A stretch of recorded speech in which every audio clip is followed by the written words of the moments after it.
Hola Mariano.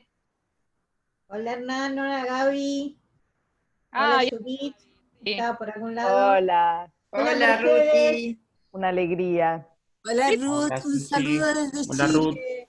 Hola, hola Susana, ¿cómo estás? hola María Ángeles, ¿cómo estás? Acá esperándolos para escucharlos. Bueno, Hola Cari. Hola Hernán, no te había visto. Hola, hola. ¿Cómo te va? Hola Ruth. ¡ya! Karina, tanto tiempo. Hola, Gaby. Hola María Adelaida. Bueno, ahora mutamos los micrófonos. Sí.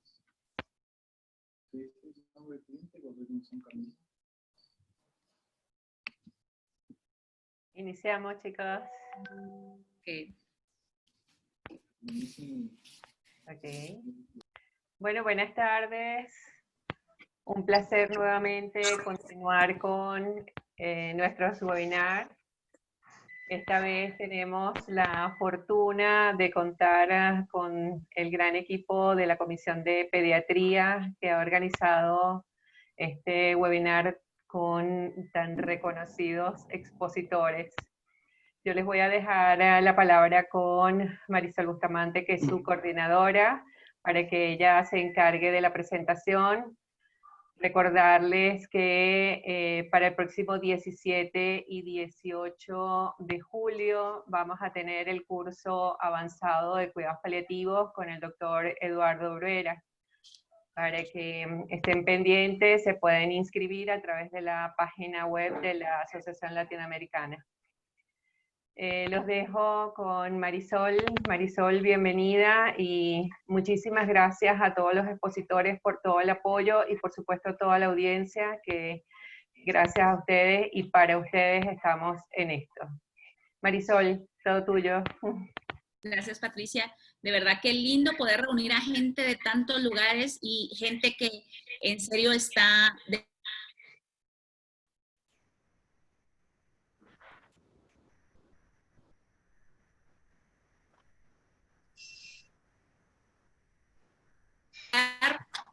es muy lindo, es reencontrarnos y es esa amor y esa bendición que tenemos en cuidados paliativos de estar juntos aunque estemos lejos, de verdad. Pues hoy tenemos, como dijo bien Patricia, como de verdad, gente de lujo que vino a hablar hoy con nosotros y vino a hablar un tema que es súper, súper importante ahorita. Recordemos de que en la pandemia tenemos los cuidados paliativos siguen al full y también tenemos muchos niños con necesidades muy difíciles de atender y que ahorita se vemos afectados. Y también una parte importante es que recordemos que cuidados paliativos tiene que abarcar tantos temas diferentes y entre esos es el aspecto legal, ese aspecto que de repente deja descuidado al arte médico, pero que tiene que ver incluido o se ve inmerso en toda esta situación de atención de cuidados paliativos. Y hoy primero tenemos a Silvia, no sé si lo pronuncio bien, Lefebvre de Ovio, de Italia. Desde Italia nos acompaña con qué amor aceptó estar con nosotros. Quiero aclarar de que para ella es casi medianoche, entonces es un horario un poco difícil, por eso vamos a oírla, vamos a escuchar la plática y si tienen alguna pregunta para ella, a favor de pasarla de una vez en el chat y vamos a intentar de que ella después de su plática conteste algunas preguntas que tenemos y probablemente vamos a dejarla que vaya a descansar porque ya mañana a ella le toca igual un día de trabajo. Pero de verdad agradecemos infinitamente que ella pueda estar con nosotros. Ella tiene un corazón tan lindo para compartir y yo creo que hoy es un buen momento para escucharla y para estar atentos a lo que tiene para contarnos desde Italia. Obviamente, ella nos va a hablar sobre las acciones de las ONGs en la protección de los derechos. Silvia es la presidenta de la Fundación Marusa, Lefebvre de Ovidio, y ella nos va a contar un poquito más sobre todo esta situación y le damos la bienvenida. Gracias de verdad, Silvia, por acompañarnos. Muchas gracias por invitarme, porque la verdad es que me da mucho gusto de participar en una cosa en Sudamérica de curas paliativas pediátricas, que fue una lucha enorme que hicimos también en Italia. Entonces, yo pienso que les digo que la fundación fue creada en memoria de mi hermana. Esa es mi hermana Maruzza, que falleció a los 40 años, y ella dijo que quería hacer algo para los que tenían que pasar lo que había pasado a ella. Y mis padres, en vez de hacer una donación, decidieron de hacer una fundación en su memoria. En vez de hacer cancer research, recerca en el cáncer, decidimos de hacer curas paliativas. Y cuando empezamos con las curas paliativas, decidimos que el mundo de la pediatría era el que necesitaba más curas paliativas de todos. Ese es Franca Benini, nuestro director científico. Franca Benini en ese momento tiene un hospice pediátrico con 4 camas, y con 4 camas sigue más que 200 niños en su región. Entonces esto es de verdad una de las razones por las cuales se tendría que hacer curas paliativas para los niños y para los grandes en todo el mundo. Estamos todos de acuerdo, yo pienso, para esto. Eso es el percurso que hicimos para llegar al reconocimiento del derecho de las curas paliativas pediátricas en Italia, porque antes del 2010 no teníamos ninguna ley, creo, pero teníamos un reglamento por el cual se iba en cura paliativa si tenías cáncer con 3 meses de vida, punto. Si no, no existían las curas paliativas y no existía nada para los niños. Entonces empezamos a trabajar para los niños nosotros porque entendimos que era muy importante. Hicimos muchos encuentros, muchos con el Ministerio de la Salud, en el sentido porque si no pones el Ministerio de la Salud adentro del problema, nunca vas a llegar a ningún lado. Entonces logramos a que ellos empezaran a poner las curas paliativas como algo de no idéntico a lo de los adultos. Aquí hay todos los pasajes que hicimos, papeles, nos juntamos, muchas cosas. En el mayo del 2009 hicimos librecitos que se llaman Los Hechos, que está traducido también en español, para mostrar a los policy makers lo que son las curas paliativas. Y en el marzo del 2010 se hizo la ley 38-2010, que es la nueva ley, es una buenísima ley italiana en curas paliativas, en la cual es reconocido para los niños el derecho a tener curas paliativas pediátricas. Porque no toda la gente sabe que los doctores que no son pediatras no conocen la mayoría de las enfermedades de los niños. Entonces es una buenísima ley y reconoce el derecho de todos los pacientes que tienen una patología incurable de llegar a curas paliativas. La ley está hecha tiene 3 formas, 3 lugares diferentes. Uno es las curas paliativas para adultos, el management, la cura del dolor para adultos, y las 2 cosas juntas para niños, 0-18 años. Eso es todo lo que se puede encontrar para las curas paliativas. Quiero decir, una familia puede necesitar del doctor, el enfermero, pero después el psicólogo, la persona religiosa, la persona que ayuda después del hospital, muchas cosas. Cada niño tiene su organización. Para cada niño se tiene que hacer algo diferente. En Italia son más o menos 30.000 los niños que tendrían que tener curas paliativas pediátricas y solo el 15% tienen cáncer. Solo el 5% de los niños que tendrían que tener curas paliativas las tienen. Es muy, muy poco todavía. Logramos a desarrollarlo en algunas regiones, en otras dijeron que la iban a hacer, pero todavía no han empezado, y hay regiones en que todavía está todo parado. Entonces, hay niños que nacen en esos lugares que no tienen las curas paliativas y no se transfieren donde están. Después de la ley hicimos dos cosas. Una, el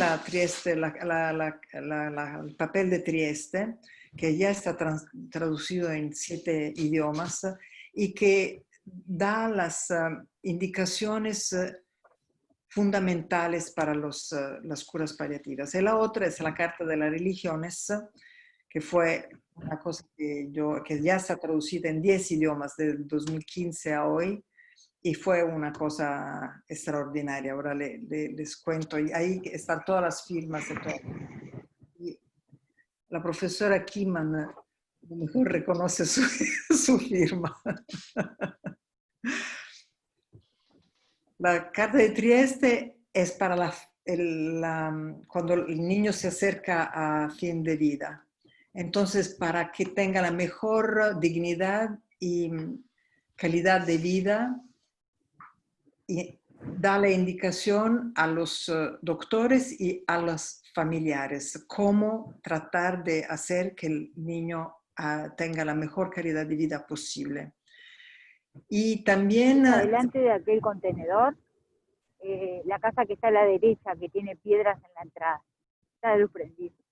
No sé quién está hablando.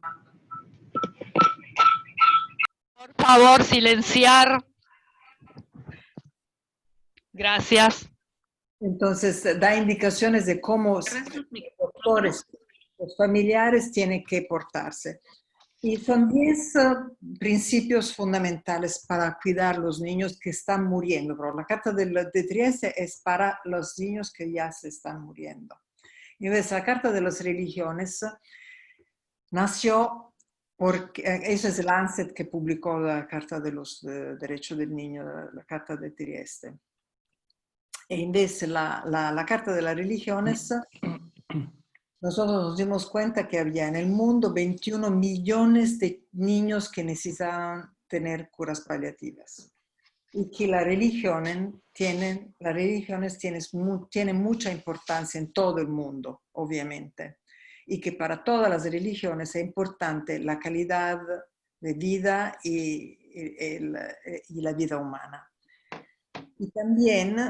Ahora esto, yo creo que todo el mundo está de acuerdo que mucha gente, especialmente hace 20 años, no sabía qué eran las curas paliativas y pensaban muchos, por lo menos en Italia, que eran una forma de fin de vida, una forma de... No sabían qué era la calidad de vida de la persona y de su familia. Entonces, las religiones garantizan que no hay nada que ver con la eutanasia. Entonces afirma el valor de las curas paliativas para dar la mejor calidad de vida posible al niño y a su familia. Esos son los 4, porque para organizar una cosa así, internacional, no fue fácil. Hicimos 4 mesas, una de espiritualidad y religión, que estaba coordinada por el Dr. Hein, una de technical aspects, que estaba coordinada por la profesoresa Juan Wolf y con Ruth Kiman adentro. Y la profesora Mayra Blubon-Lagner era para los pacientes y las familias, y la profesora Katie Foley para los derechos de los niños. Se trabajó por algunos meses, cada uno en su grupo. Sí, vamos a... Y al fin se llegó a decidir cuáles eran las cosas esenciales para cada mesa. Y el 6 de noviembre nos reunimos en Roma. Éramos algo como 50 personas. Y nos reunimos desde la mañana a las 8 la mañana se reunieron las cuatro mesas y en la tarde nos reunimos todos juntos para escribir la carta. Y esta carta no se lograba escribir y yo tenía miedo que no podíamos estamparla y firmarla, porque hacerla firmar de 40 personas iba a ser complicado en todo el mundo. Y la tipografía se quedó ferma y nos esperó y a las 8:30 de la tarde, ¿cómo se dice en español? We printed it. Se imprimió. Exacto, llegó y la firmamos todo. Eso pasó en Vaticano porque la iglesia italiana estaba ahí, entonces lo hicimos en Vaticano. Y ahora hay una fotografía que me gusta mucho porque Sara era una de las niñas que estaban en la mesa de los inválidos, de los niños que necesitaban curas paliativas y de los papás. Ella está así desde que nació. Y fuimos, después de la carta, fuimos al Vaticano y el Papa se acercó a ella y le dio un beso. Y ella estaba feliz de la vida porque vivir así y después tener un reconocimiento así fue muy importante para ella. Y todavía está en su camita y de vez en cuando la veo. Y eso es más o menos. Y ahora estamos tratando de hacer que lo más posible, lo más rápidamente posible, estén curas paliativas en todas las regiones italianas. Esto es. Muchas gracias, Silvia.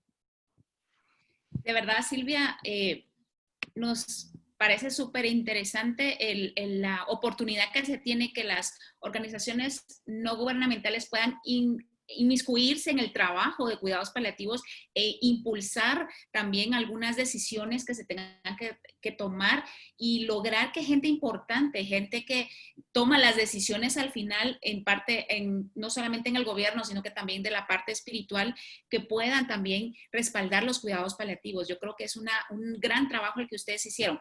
Y quería hacerte una pregunta con respecto a la Carta Mundial de Religiones. ¿Encontraron alguna resistencia por parte de alguno de los líderes invitados a participar? Y si es así, ¿cuáles fueron o qué motivó a que existiera alguna resistencia o todos estaban como de acuerdo y entendían como el fondo de todo esto? Todos estaban de acuerdo en la Carta de las Religiones. Fue al final, ahora no me acuerdo bien, tuvimos un problema con un grupo de los islámicos, pero después firmaron todos contentos. No, la verdad que todos los religiosos estaban de acuerdo. No me acuerdo ahora, en ese momento no me acuerdo cuál fue la dificultad con los islámicos, pero después firmaron todos. No, todos estaban de acuerdo que las curas paliativas era la cosa justa para una persona que se tiene que morir. Y esto creo que es interesante para que nosotros lo tomemos en consideración en nuestros países, ¿verdad? Para que esto también sea otro de los factores que influya o que empuje que nuestros cuidados paliativos o lo que hacemos en cuidados paliativos de verdad es algo que está abrazado no solamente por la parte médica o la parte psicológica, sino que también está abrazado por las leyes, vez tras vez los gobiernos se están dando cuenta cuánto sirve, pero también por el aspecto espiritual. Los líderes de las religiones también están abrazando esta parte y que creo que vale la pena que lo empujemos cada uno de nuestros países.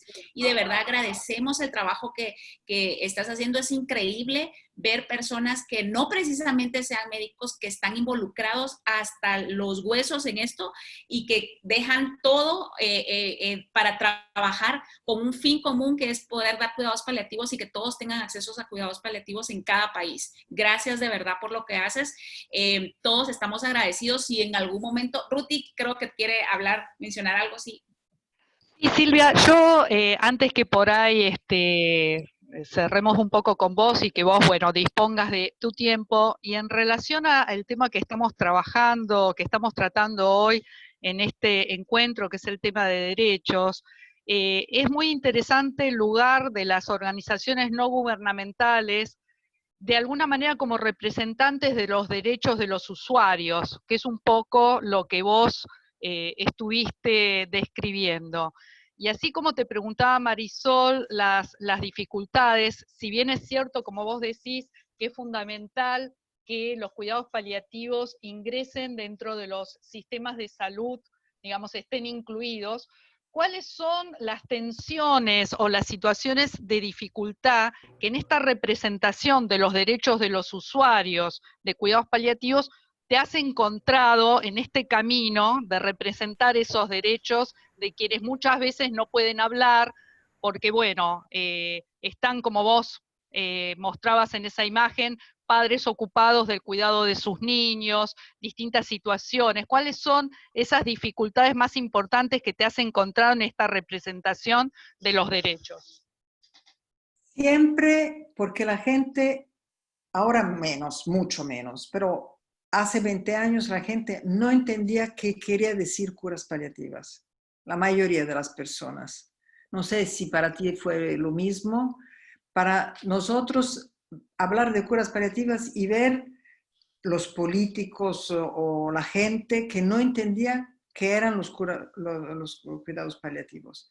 Cuando la gente entiende lo que son las curas paliativas, inmediatamente dicen que son fantásticas, todos. Nunca me ha pasado. Yo he hablado también con políticos, obviamente, porque para lograr a que en la ley estuviera las curas paliativas, tuve que hacer un camino también político. Yo me acuerdo que al empezar me miraban como decir, y después estaban interesados y me decían, ma esto sí se tiene que hacer, es muy interesante, es muy importante. Y todos están satisfechos que lo han hecho. Digo, es una cosa que se hizo buena.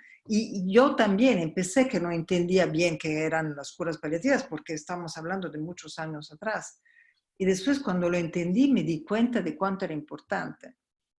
Lo que evito es que si la gente me pregunta técnicamente qué son las curas paliativas, digo, espérame que te llamo Franca Benini, porque yo no me vendo por una una paliativista pediátrica. Pero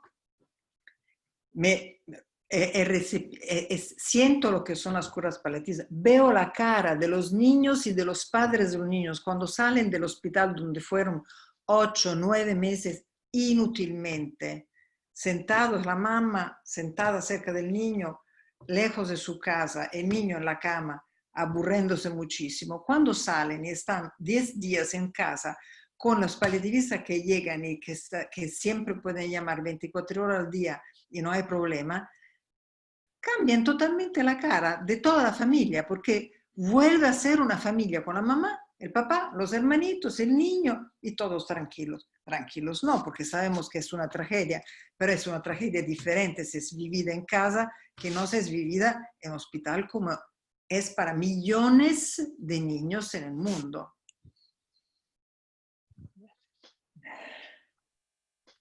Bueno. Gracias Silvia, volvemos a agradecerte por todo y si tenemos alguna pregunta, si de las personas que nos están escuchando tienen alguna pregunta, igual nos la pueden enviar. Si Silvia ya no está con nosotros, nosotros le enviaremos por correo y ya después le enviaremos a ustedes la respuesta a cualquier cosa. Y gracias desde aquí de Latinoamérica por brindarnos esta información y algo que es muy importante, que nos deja la semilla sembrada en nuestros corazones de que muchos de nosotros podemos hacer más cosas por nuestros países y podemos también pelear por todo lo que se necesita, quitar de barreras para poder crecer como cuidados paliativos. Gracias. Se tiene que creer en lo que haces, porque si no, para mí no transmites nada. Pero si crees en lo que haces, lo transmites y vas. Sí. Exacto, así es. Gracias Silvia. Y hoy de verdad tenemos grandes personas entre nosotros y hoy queremos presentar al doctor José Méndez Venegas de México, quien nos acompaña y obviamente es psicólogo con maestría en Psicología de la Salud, doctorado en Psico-Oncología, profesor de la Facultad de Psicología de la UNAM, actualmente coordinador de Psico-Oncología del Hospital Infantil Teletón de Oncología de Querétaro. Y de verdad es un placer tenerlo con nosotros porque va a hablar sobre los derechos de los niños a recibir información. Creo que es algo que siempre peleamos nosotros como paliativistas, pero creo que desde el aspecto psicológico también es bueno mencionar toda esta parte tan básica que se necesita necesita con nuestros niños. Ahorita estamos queriendo también proteger en cierta forma en esta pandemia muchas veces a nuestros niños, y a veces los niños también necesitan tener información. Ellos están requiriendo mucha información. Recuérdense que estamos abiertos a la información por todos lados, y las familias a veces son los que, o los médicos, limitamos muchas cosas. De verdad, bienvenido, doctor José Méndez, y el juez. Muchas gracias, le agradezco mucho la invitación. Y la verdad es que el hablar de una enfermedad crónica, una enfermedad grave o de cualquier otra condición de la que esté pasando un niño, es muy difícil para todo el equipo de salud. Y me voy a referir al equipo de salud en el que participamos la gran mayoría de los profesionales. Casi siempre y durante muchos años, Ruth lo sabe bien, el cuidados paliativos se ha dedicado a atender al paciente adulto. Y al niño nos ha costado trabajo poder establecer este modelo de atención, esa actividad coordinada que requiere el niño y su familia. Y hablando de derecho de los niños para recibir información, es sumamente importante cambiar mucho esa perspectiva, como bien lo mencionaba Silvia a su momento, de lo que tanto la población general como los equipos médicos entienden de lo que son los cuidados paliativos. Hoy en día sabemos que cuidados paliativos no necesariamente es al final de la vida, sino que corresponde a una serie de características propias de la enfermedad y que va a depender mucho del momento y de las condiciones en las que estemos hablando. En el hospital donde estoy ahora, después de unos años de experiencia en otros hospitales en Pediatría México y haber compartido con muchos... Sí, yo sé, pero eso no le gusta. ¿Perdón? No. Dina, tengo aquí 14, no sé todavía. Apagar los micrófonos. Por favor, apagar los micrófonos. Entonces, el hablar con los niños, con un adolescente de una enfermedad grave, crónica, representa un reto muy importante para todo el personal de salud. Hay que considerar primero la edad, porque si recordamos las etapas de desarrollo que se plantean para la pediatría, que son los niños pequeñitos, los que son neonatos, los preescolares, los escolares y los adolescentes, tienen desarrollo tanto emocional como cognitivo diferente. No podemos dar información y hablar como equipo de salud con un niño que tiene una edad que tal vez no logra comprender, sobre todo los tecnicismos y las palabras complicadas que a veces usamos en una institución de salud. Tenemos que considerar el género, porque son diferentes los niños y las niñas, para poder hablar de aspectos de salud, que es uno de los temas sumamente importantes. Y sobre todo considerar lo que es el nivel educativo, porque también sabemos que muchos de nuestros países en América Latina tienen problemas de un buen nivel educativo, de poder manejar información compleja. Y otro aspecto interesante y muy valioso para todos nuestros países latinoamericanos es la cultura. La cultura que tenemos, que incluye lo que es nuestro estilo de vida, las creencias, tanto religiosas como culturales, y los estilos de vida de nuestras familias, que son totalmente diferentes, y que hay que considerar hoy en día la estructura y la dinámica familiar, que también ha cambiado mucho. Ya no tenemos básicamente lo que sería una familia de papá y mamá, considerar la estructura y la dinámica que sean funcionales, que se lleven muy bien, que tengan una buena organización. Hoy en día tenemos una enorme cantidad de familias monoparentales, en donde toda la carga de la información va a caer para la mamá, que es en la gran mayoría de los casos, aunque también tenemos padres solteros, sí, por condiciones legales. Y entonces esa estructura y dinámica es sumamente valiosa porque quien va a reforzar la información para el niño van a ser los padres. Entonces es un circuito de comunicación, es un círculo de comunicación entre equipo médico, padres y niños. Y entonces el significado de las palabras y las características de educación, cultura, edad, etcétera, van a ser muy valiosas de considerar. Independientemente del diagnóstico, nosotros trabajamos mucho más con pacientes con cáncer y la palabra cáncer tiene implícita un mensaje emocional muy desagradable porque nos asocia con dolor, muerte y cambios muy importantes. Y la otra es la etapa de la enfermedad. Muchas veces tenemos en algunas instituciones pacientes que llegan en etapas avanzadas y entonces las condiciones de curación van a ser totalmente diferentes y los planes de tratamiento son diferentes. Entonces, ¿cómo hablar con un niño? Tenemos que considerar todos esos factores, porque el pediatra o el oncólogo pediatra o el pediatra especialista de la enfermedad neurológica o de la que se trate tendrá que explicarle muy claramente a las familias y a los niños cuál es el plan. Un modelo, que es el plan oncológico, que es lo que nosotros hacemos en el hospital en el que me encuentro ahora, es hablar primero como equipo de salud, cuál es el plan que se tiene con este niño. ¿Es curativo o es un plan paliativo, dado que por pronóstico y por esquema de tratamiento las posibilidades de curación son menores? Esto implica tener claramente para un equipo de salud cuál es su papel y cómo se va a manejar la información, cómo se le va a comunicar a los niños, sobre todo con este objetivo de mantener su calidad de vida, de tener un buen control del dolor, de darle ese soporte emocional que va a implicar reforzar la información, qué fue lo que entendió el niño, qué es lo que no entendió y qué es lo que necesita para poder llevar a cabo un buen control de su tratamiento. Y obviamente el manejo paliativo está desde el principio. En este modelo que tenemos es trabajar juntos, paliar dolor, paliar síntomas, paliar problemas emocionales y fortalecer la calidad de vida de nuestros pacientes. Por eso es que en este objetivo, la información que debe ser proporcionada para los niños debe ser bien clara, una información clarísima con respecto a lo que está sucediendo, porque hemos encontrado que el niño es capaz de colaborar a los procedimientos médicos más complicados, como son los procedimientos médicos dolorosos, o tal vez tan simples como hacer estudios de imagen, pero que no necesariamente son tan sencillos porque llevan medio de contraste y deben estar en una posición durante un cierto tiempo, y entonces esto repercute en el trabajo clínico y los médicos o el equipo de salud va a tener ciertos problemas para poder manejar a los pacientes. Obviamente, un niño bien informado expresa mejor sus preocupaciones, sus temores, sus miedos y sus inquietudes. Y va a cuestionar al equipo de salud con respecto a qué es lo que va a pasar y cómo va a manejar su situación, cuánto tiempo va a estar en el hospital, qué es lo que él requiere para poder estar colaborando con su cuidado.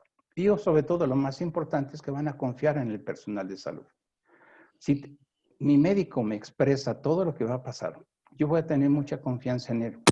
Y hemos notado que los niños buscan a su médico porque es el que les da la información y con el que mejor tiene esa situación de confianza. ¿Cuáles son las reacciones normales que tenemos en los niños? Le rompieron el cargador. Los niños normalmente van a tener ansiedad.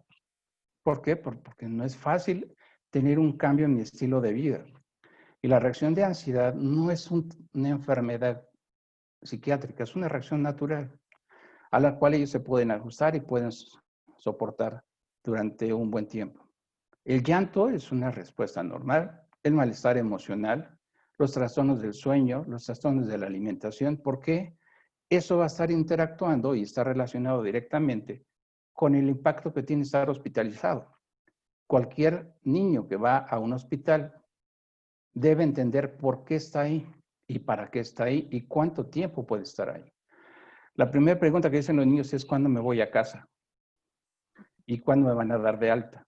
Y tenemos que ser muy claros en cuanto a los motivos de tiempo, procedimientos invasivos y sobre todo este manejo de información con buena calidad y cantidad de información es lo que va a fortalecer esta respuesta adecuada de los niños. Un niño que está bien informado va a estar en mejores condiciones para poder estar en un hospital. Este proceso de informar es muy complejo y sabemos que al equipo médico le cuesta trabajo y ha ido aprendiendo poco a poco a mejorar ese estilo de comunicación. Tiene que considerar al paciente como una persona, un pequeño que tiene una enfermedad, que tiene un diagnóstico y que va a tener que entender lo que le está sucediendo. ¿Quién le tiene que dar esa información? Su médico tratante, su pediatra, su oncólogo, su neurólogo, y obviamente saber qué tanta información comprendió el niño, qué tanto entendió de lo que le estaba explicando, qué tanto conoce de su enfermedad, porque a veces, aquí recordemos este modelo tan antiguo que nos propuso el doctor Gómez Sancho, de la conspiración del silencio. Jugamos a no decir las cosas para no lastimar. Y yo no te digo para que tú no sufras. Y entonces a veces entre el equipo de salud, los papás y los niños jugamos a este tipo de manifestaciones. Pero el niño sabe la enfermedad. El niño conoce perfectamente. Y tiene deseos de formarse porque eso va a estar relacionado con su satisfacción. Él va a sentirse satisfecho de que se le ha dado toda la información adecuada. Y esta es una de las mayores preocupaciones de los médicos. Hemos visto que a los médicos, a la gran mayoría, les cuesta mucho trabajo comunicar esas malas noticias. Mala noticia es dar un diagnóstico, un osteosarcoma o un sarcoma de Ewing o una leucemia es un diagnóstico que implica malas noticias. ¿Por qué? Porque cambian todo lo que es mi perspectiva. Entonces es muy importante que ese médico tenga buena interacción emocional con su paciente, con honestidad, con ternura y con la verdad. De esta forma el niño se va a sentir lo suficientemente apoyado y va a conocer esas situaciones que a los que se va a enfrentar, va a tener una reacción emocional adecuada, va a tener cercano a su médico y va a poder expresar sus sentimientos, su miedo y sus preocupaciones. De tal forma que este paciente va a tener mucho apoyo por parte de todo este grupo. Hay un estudio muy interesante que revisé para poder compartir, donde vean que las mamás prefieren que la información la proporcione el médico de su hijo en casi el 95% de los casos, de una forma emocional y compasiva. Esto quiere decir con cariño, con afecto y sobre todo que esté en un entorno privado, a solas, que podamos hablar, porque si después de dar información lloro, grito, me enojo, etcétera, eso es algo muy adecuado que tenemos que aprender a compartir. Y obviamente los pacientes piden que tengan apoyo psicológico, casi el 90%, cuando se reciben estas noticias. Y a veces aquí refieren que es mejor cambiar las palabras de malignidad en lugar de cáncer, pero acá en el hospital hemos visto que la palabra cáncer para muchos niños no implica nada porque el concepto de cáncer se adquiere por ahí de los 10 años. En los niños más pequeños, lo que más les impacta es estar lejos de casa, lejos de sus amigos, lejos de la familia, y la palabra cáncer no tiene tanto significado afectivo, aunque sí es importante.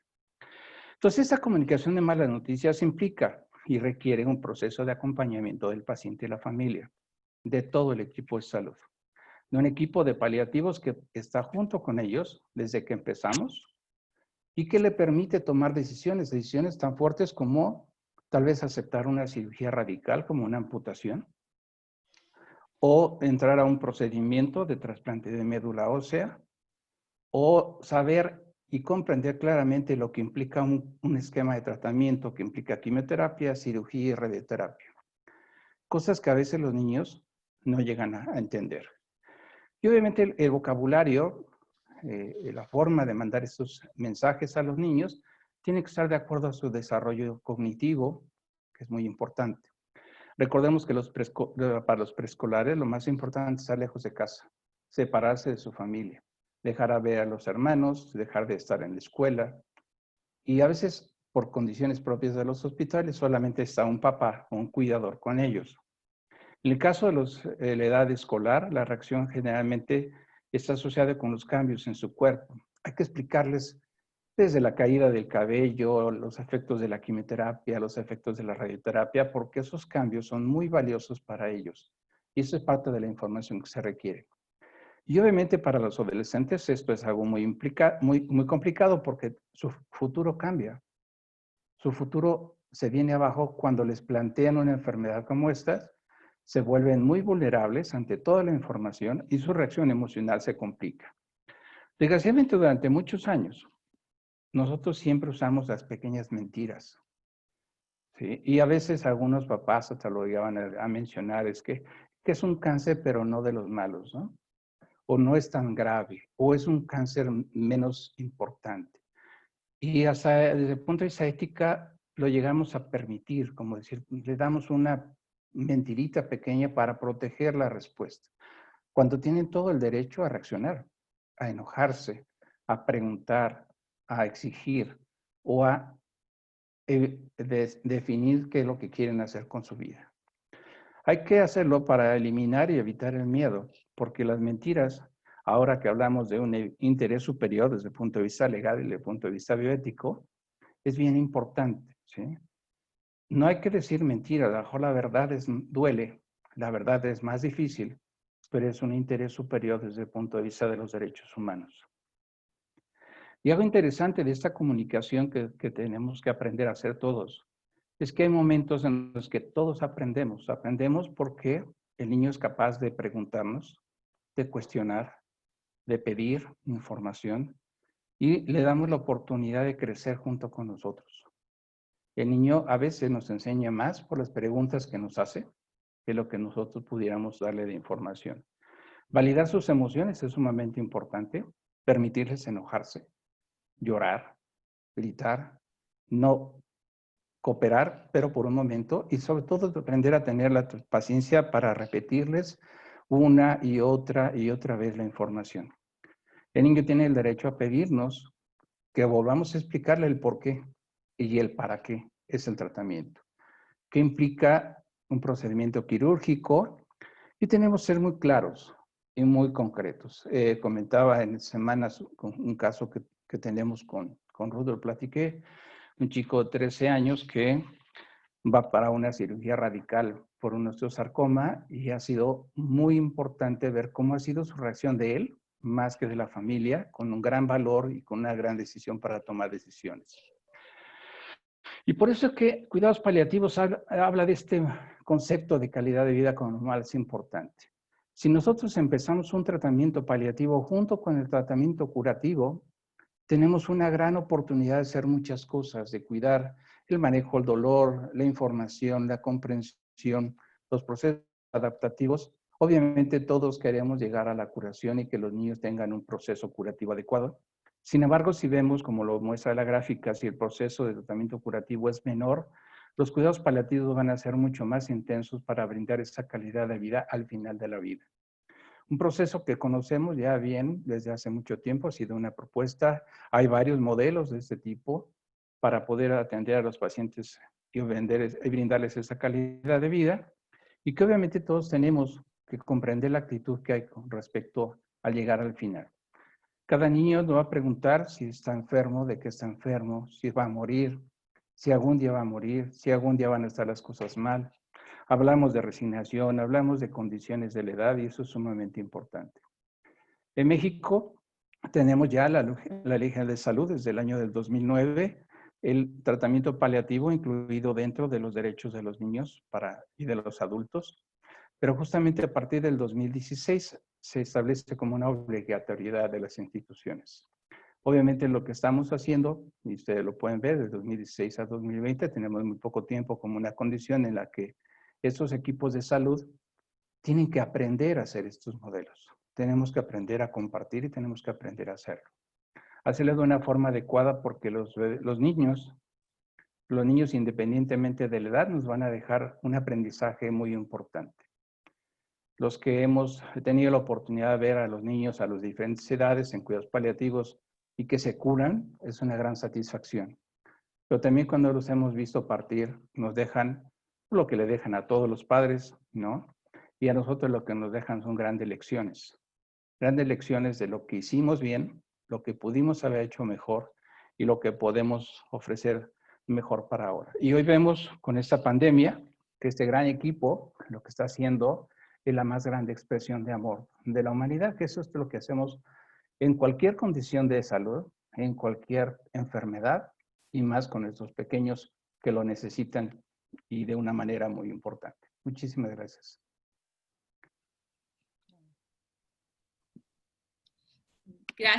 Gracias de verdad por esta linda plática sobre la comunicación que se tiene que dar con los pacientes. Recordemos que la herramienta más importante de los cuidados paliativos es la comunicación, aprender esas herramientas para comunicarnos de mejor manera y no solamente con los papás o con los adultos, es también un arte la comunicación con los niños. Y cuando terminemos las 3 charlas que nos hacen falta, vamos a hacer las preguntas que nos han estado haciendo por los chats y que vamos a poder hacerlo. Y también ahora queremos presentar a la doctora Natalia Perdomo. De verdad, para mí es un placer presentarla. Creo que Colombia los paliativos y me encanta cómo ellos han logrado intervenir o jalar o tomar también esa parte de los derechos y poder hacerlo de la mejor manera. La doctora Perdomo es médica cirujana de la Universidad Nacional de Colombia, es pediatra de la Universidad del Bosque, magíster en docencia de la educación superior y también ella pertenece a la Asociación de Cuidados Paliativos de Colombia. Yo creo que ella tiene como mucha información y vale la pena aprender de lo que está sucediendo en Colombia. Y ella va a hablarnos hoy sobre los derechos a los niños a recibir tratamiento para el dolor, que es un derecho que debemos nosotros también estar como pendientes de poder ayudar a que se pueda ejercer de manera adecuada, ¿verdad? Natalia, te dejamos la palabra. Vale, muchas gracias. Buenas tardes. ¿Querés que lo ponga yo, Nati? ¿Podés? Si no... ¿Ya lo están viendo? No, todavía no. Para compartir. Espérame porque es que no sé. A ver, compartir pantalla. Listo. Listo. Ahí sí. Perfecto, vale. Buenas tardes a todos. Muchísimas gracias, Marisol, por tu presentación. Bueno, digamos que cuando hablamos del concepto del alivio, del derecho al alivio del dolor, hablamos en general, hablamos tanto de adultos como de niños, pero hoy nos convocan los niños y por qué ellos hacen parte de las poblaciones vulnerables al dolor, como fue el lema el año pasado de la IAS. Cuando hablamos de dolor en niños, retomamos la definición que desde los años 70 venimos manejando y que realmente no se ha modificado muchísimo de forma sustancial a lo largo de los años y que nos habla de una experiencia sensorial y emocional desagradable, que todos conocemos, asociada a un daño tisular actual o potencial, descrita en términos de ese daño, y que le hemos adicionado en honor a los niños que no necesita de una descripción verbal para que sea válida. Esto nos trae a los niños, a las personas con déficits neurológicos o a quienes estén inconscientes por alguna razón, y que el dolor es subjetivo. Pero además no podemos olvidar que el dolor también tiene un componente cognitivo y social muy importante, que va a hacer que esta interpretación del dolor, el manejo, el enfoque que se le dé, varíe de persona a persona. En la población pediátrica nosotros vamos a tener unas características que nos hacen únicos en el manejo de nuestros pacientes y ahí vamos a tener en cuenta el amplio rango de edades. Nosotros tenemos, si lo tomamos todo como la población pediátrica, desde lo perinatal, neonatal, hasta el adolescente que se comporta casi como un adulto, que se comporta prácticamente como un adulto. Y este amplio rango de edades nos obliga a nosotros, como personal de salud, a conocer el comportamiento, las manifestaciones, cómo lo podemos evaluar, el uso de las diferentes escalas de dolor dependiendo de la edad, pero además del estado neurológico, del estado de conciencia de estos pacientes. Tenemos además múltiples causas para dolor y diferentes presentaciones de este dolor. Y aquí viene otra cosa que le nace al dolor en pediatría, y es que no tenemos suficiente bibliografía o suficientes estudios que nos fortalezcan y nos den una base en muchos de los manejos. Nosotros tenemos una deuda en el estudio del dolor pediátrico, como es, por ejemplo, digamos, el dolor crónico o el dolor neuropático, que no los podemos olvidar, pero que todavía no tenemos una claridad 100% establecida de lo que sería el enfoque, la escala y el manejo de estos pacientes. No olvidar nunca cómo varía la respuesta al dolor de los pacientes dependiendo de la edad y la impronta que deja a largo plazo, y eso es algo que nosotros tenemos que tener acá presente todo el tiempo.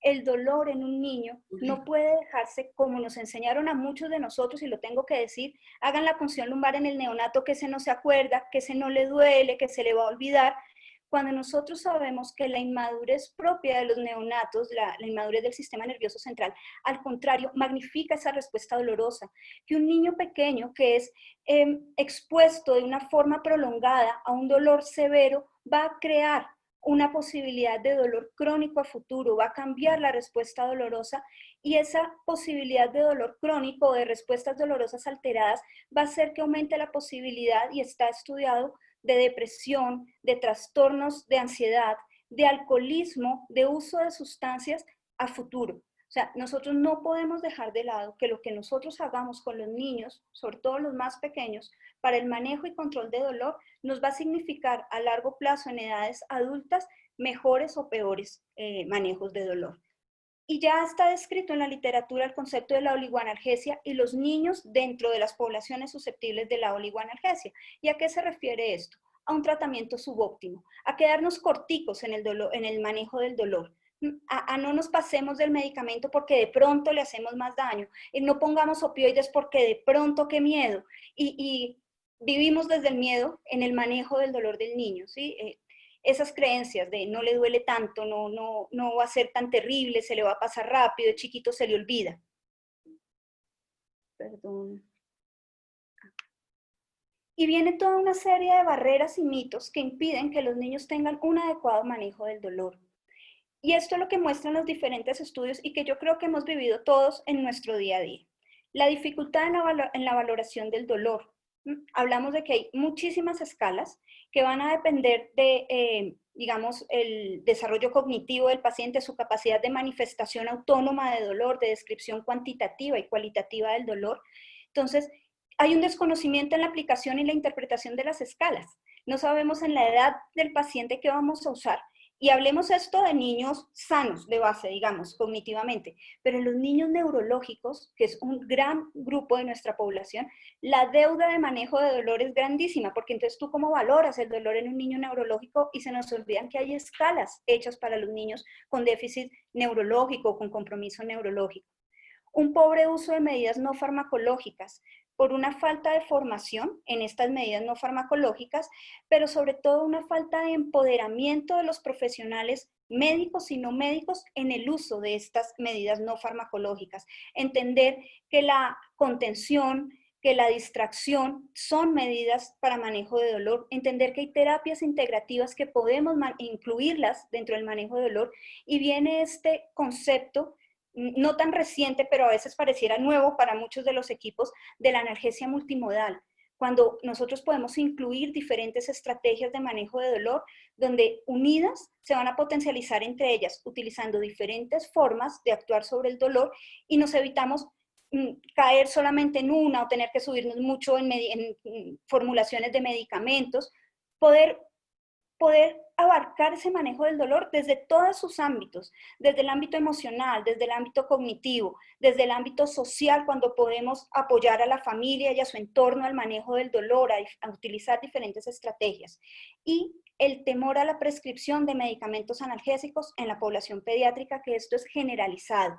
Falta de formación en la formulación, y muchos de los estudios que se pueden revisar, tanto cuando miramos dolor en niños como tema, cuando miramos el derecho al alivio del dolor en los niños, es esto, no sabemos, o sea, en pregrado no nos enseñan a utilizar los medicamentos, no nos enseñan a evaluar. Y no solamente estamos hablando de no manejar los opioides, es que la deuda con los neuromoduladores, no saber cómo enfocamos un AINES, que es de la primera escalera de dolor en la OMS, tampoco sabemos cómo utilizarlos en los niños. Conceptos cerrados de dolor, como decía anteriormente, entonces no le duele, se le olvida, se le va a pasar, no es tan importante.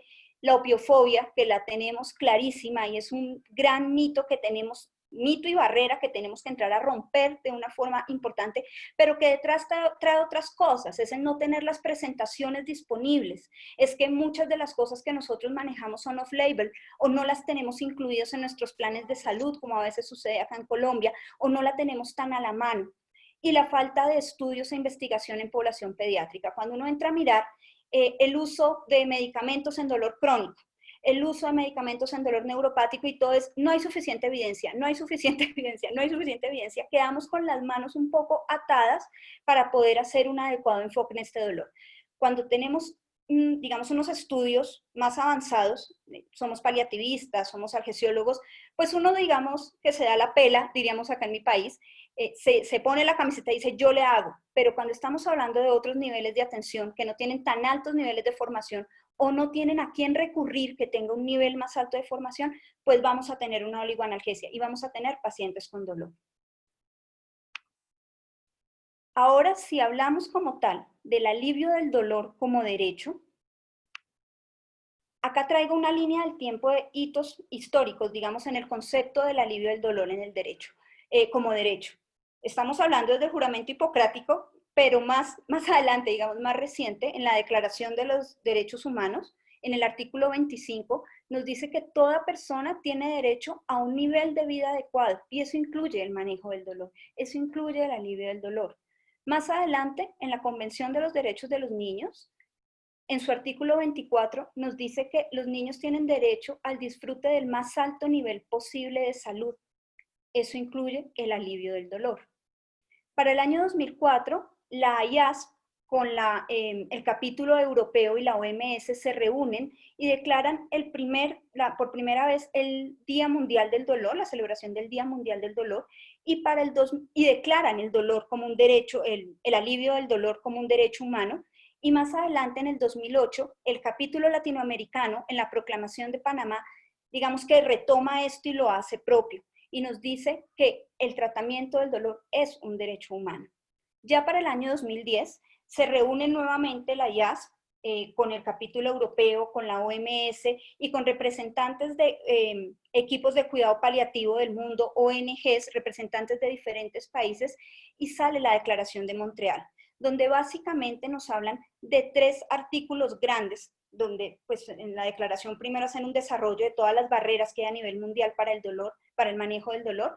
Esto no es solamente en niños, es también en adultos, pero salen 3 artículos grandes y nos dice, tiene que haber acceso al manejo del dolor sin discriminación. Los pacientes tienen derecho a la información sobre su dolor, a la información sobre el estudio que le están haciendo a su dolor e información al manejo que van a recibir.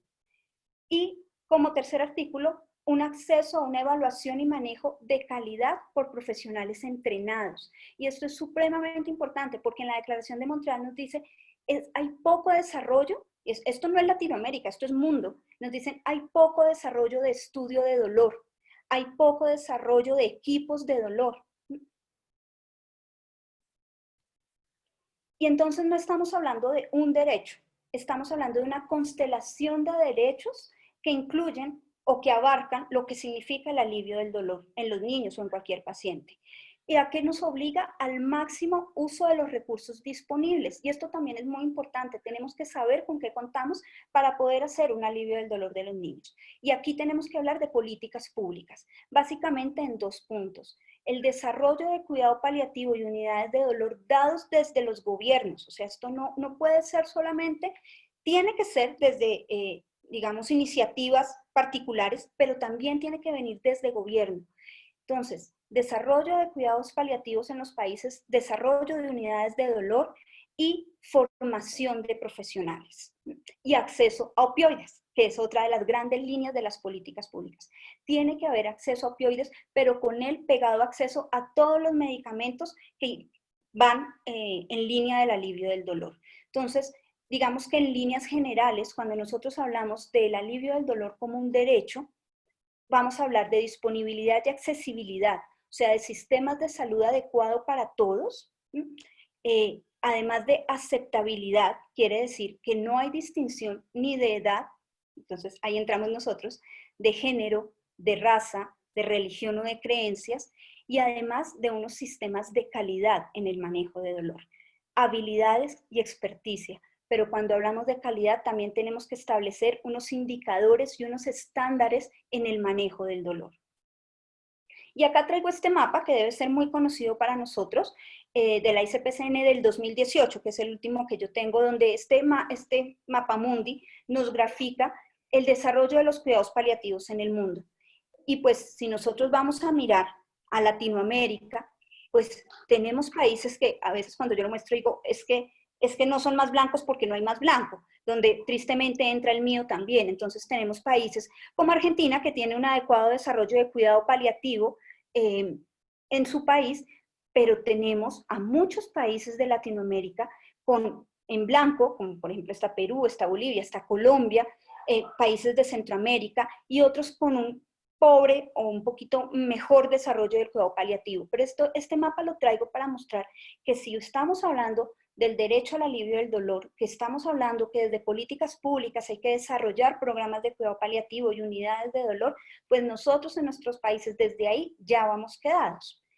Y este mapa, que no es de pediatría, porque como les decía, y yo creo que todos los que hacemos estas presentaciones o investigación nos damos cuenta de la pobre publicación de artículos específicos en pediatría que tenemos el tema. Esto es la Comisión Lancet del 2018, donde grafica el acceso a opioides dependiendo de las necesidades, un porcentaje respecto a las necesidades. Y pues vemos a Norteamérica con unos tamaños gigantes, pero vemos a Latinoamérica con un acceso a opioides muy pobre comparado con las necesidades que tienen de opioides. Y esto es población general, esto ni siquiera es población pediátrica. Yo creo que si viéramos población pediátrica, dicho, sería lo flaquito de lo flaquito ese mapa, porque tenemos una deuda muy grande con eso.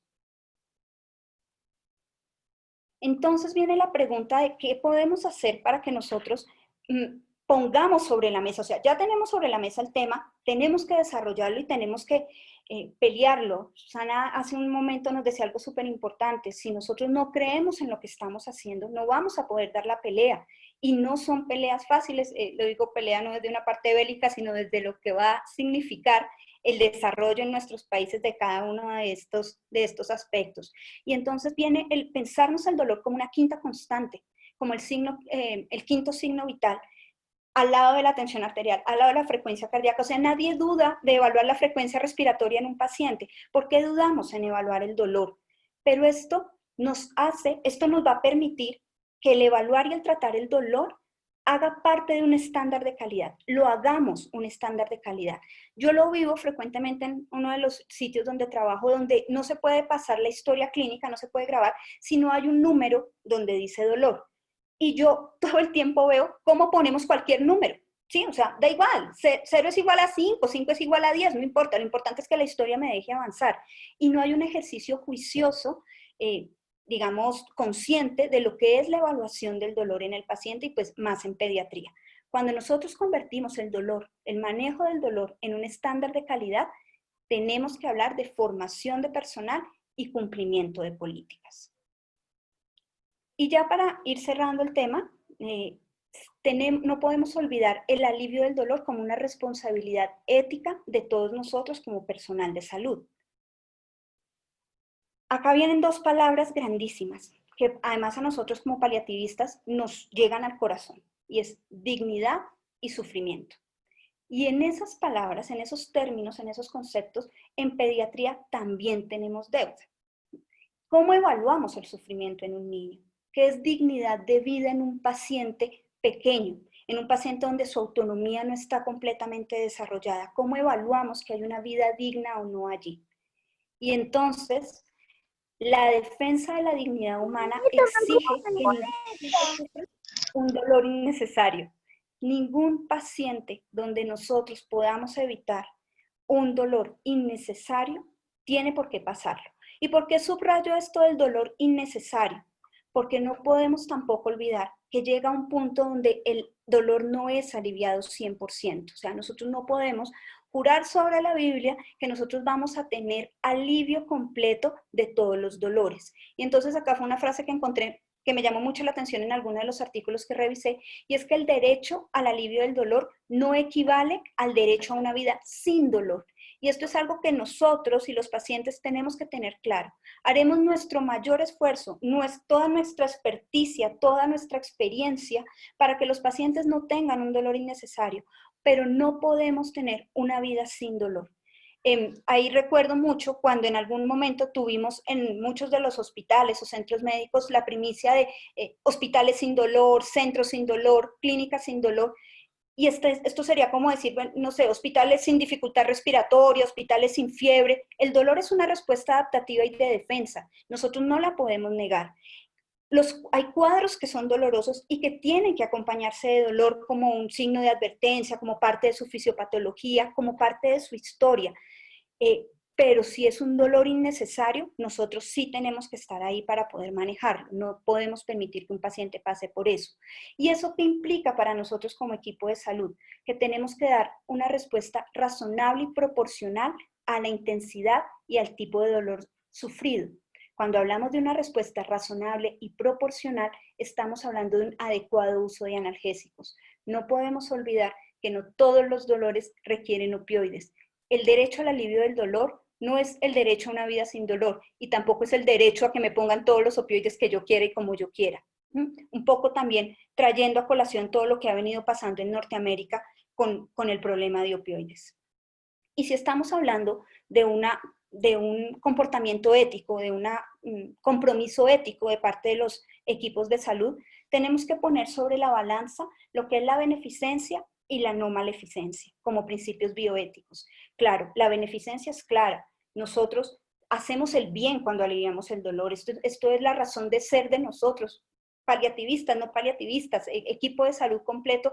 Esto es por lo que hacemos, por el beneficio de nuestros pacientes.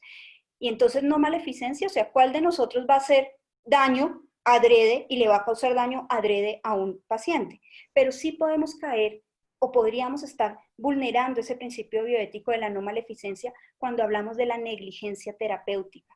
¿Y qué es negligencia terapéutica?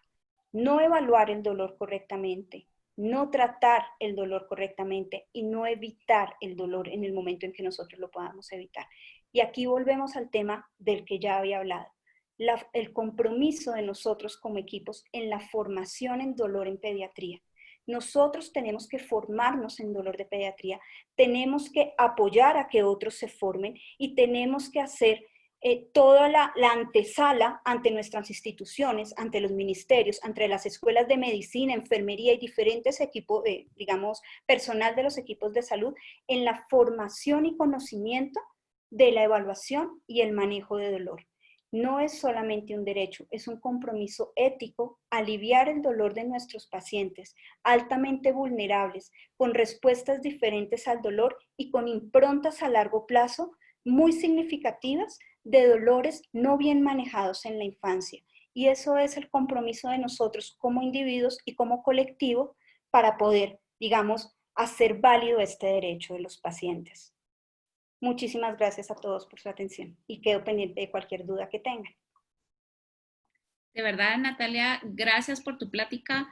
Creo que una de las cosas básicas e importantes como paliativistas es recordar de que el manejo del dolor es básico, es importantísimo, no lo podemos dejar como que no importara, pero también tenemos que tener ese respaldo legal y ese respaldo de toda la gente alrededor, de que no solamente nosotros como médicos o como enfermeras o como personal del equipo está trabajando para el dolor, sino que todo el mundo trabajando por lo mismo, que es ayudar en el dolor de la persona. Siempre he pensado que el dolor que sí se soporta es el dolor de la otra persona, porque ese no lo siento yo y no me afecta a mí. Entonces tenemos que considerar, replantearnos estas situaciones y cómo poder ayudar de mejor manera.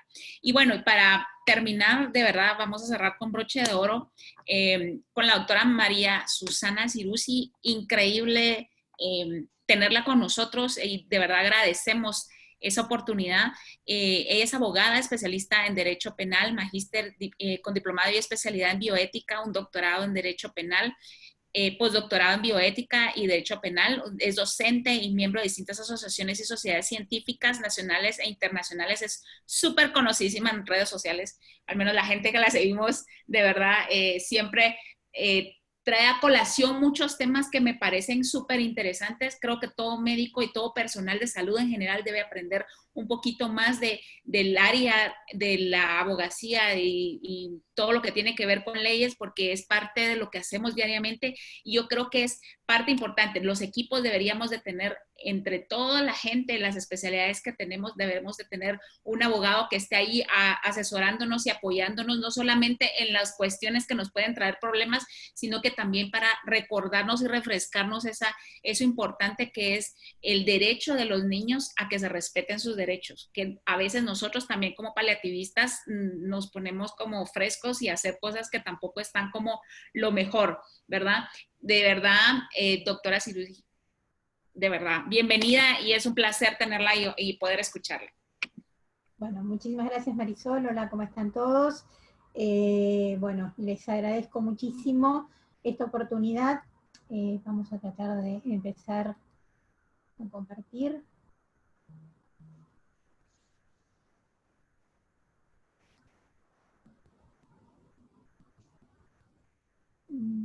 ¿Se ve la pantalla? Sí, sí se ve. Bien. Bueno, a mí me pidieron que hablara del derecho de los niños a que se respeten sus derechos. Y lo primero que se me ocurrió, el verdadero secreto para respetar el derecho de los niños a que se respeten sus derechos, es reconocer que son niños. Digo, me parece, si bien esto parece una verdad de perogrullo, pero muchas veces nos olvidamos esta situación de pensar que estamos trabajando con niños. Y yo voy a acudir a durante el transcurso de esta presentación a mi ídola, que es Mafalda, que ella lo ha dicho mucho mejor de lo que lo puedo expresar yo. No corras con los zapatos nuevos que los deshaces, no saltes sobre el sofá que lo destrozás, no te arrastres por el piso que despedazás la ropa, decime de qué te sirve ser niño si no te dejan ejercer. Entonces, lo primero que tenemos que hacer es justamente dejarlos ser niños. Y ser niños en un mundo como el que estamos viviendo es tener en cuenta la fragilidad del ser humano. Y nunca como en este momento, creo yo, la fragilidad humana ha estado tan clara. Un organismo que muchos dudan inclusive de su vitalidad, nos ha puesto en jaque, nos han puesto en jaque a todo el mundo, a toda la comunidad internacional, a cada uno de nosotros, independientemente de nuestra edad, de nuestra etnia, de nuestra nacionalidad, de nuestra riqueza o pobreza. Y también nos ha puesto en blanco sobre negro la invisibilidad de nuestros niños. Nuestros niños en este momento están teniendo una situación en la cual prácticamente no existen frente a la urgencia de la pandemia.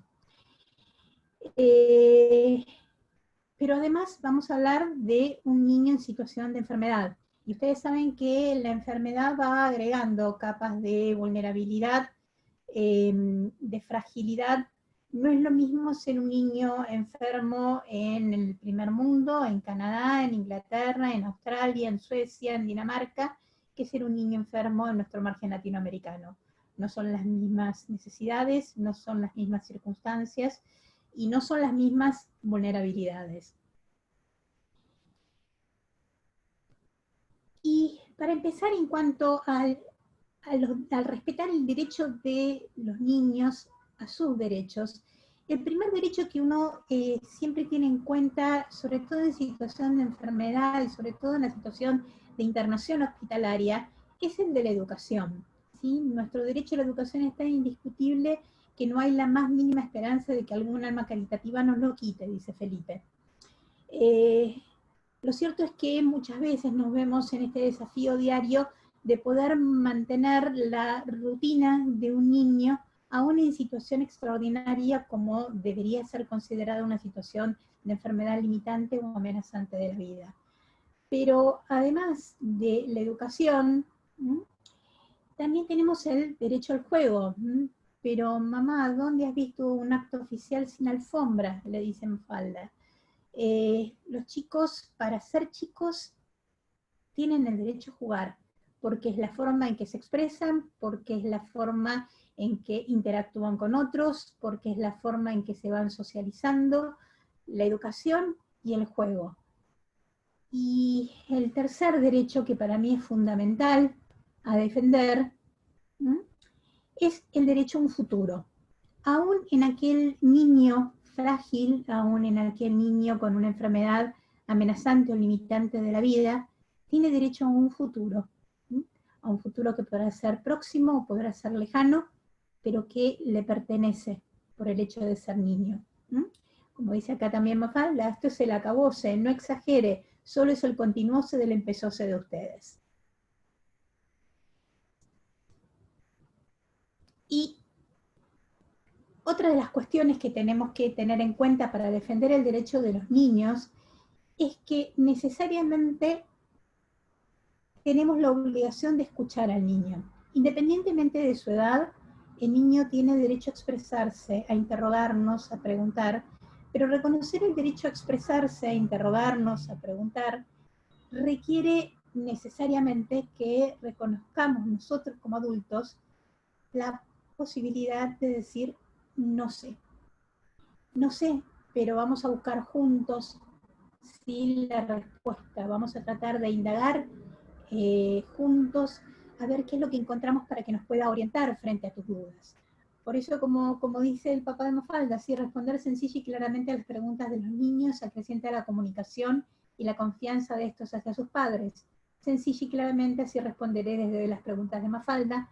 Papá, ¿podrás explicarme por qué funciona tan mal la humanidad? Se ha dormido. Y un derecho fundamental que también tenemos que tener en cuenta esta pandemia, yo recalco que una de las paradojas de esta pandemia es que durante años hemos repetido como un mantra el concepto holístico de salud de la Organización Mundial de la Salud, y parece ser que ahora nos hubiéramos reducido a una simple apreciación biologicista del funcionamiento humano. Y cuando hablamos de niños, la salud, además de ese concepto de la Organización Mundial, es muchísimo más amplio, ¿sí? Porque habla de la capacidad para las relaciones humanas asociadas a la condición del niño. La facultad que tiene cada niño, independientemente de su enfermedad, de poder interactuar con sus pares, de poder realizar aquellas actividades típicas de un niño, el juego, el colegio, los berrinches, los enojos, todo lo que es parte del crecimiento humano, ese niño conforma el concepto de salud en pediatría. Acá la tenemos en Mafalda, qué hermosas lluvias, qué hermoso resfrío, ¿por qué no te vas a tu casa? Así es como luego se enferman, dar trabajo, parece que le gusta dar trabajo. Y bueno, y Mafalda que dice, lo que nos faltaba comandos para maternales.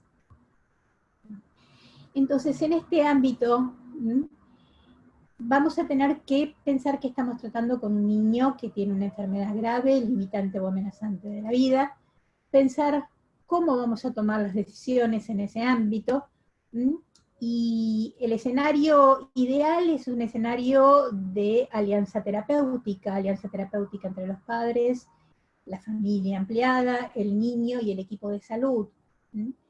Ese escenario ideal no siempre lo tenemos presente en la práctica nuestra, y entonces empiezan a surgir determinados conflictos y determinadas necesidades de fijar pautas, de acerca de quién decide frente a una situación de enfermedad en un niño. Y tener en cuenta que el niño no es un convidado de piedra en la atención de su salud, ¿sí? Es el protagonista de su salud, es el protagonista de su enfermedad, y es quien debe tener la palabra acerca de la forma en que se va a enfrentar esa enfermedad, la forma en que se van a abordar los tratamientos terapéuticos.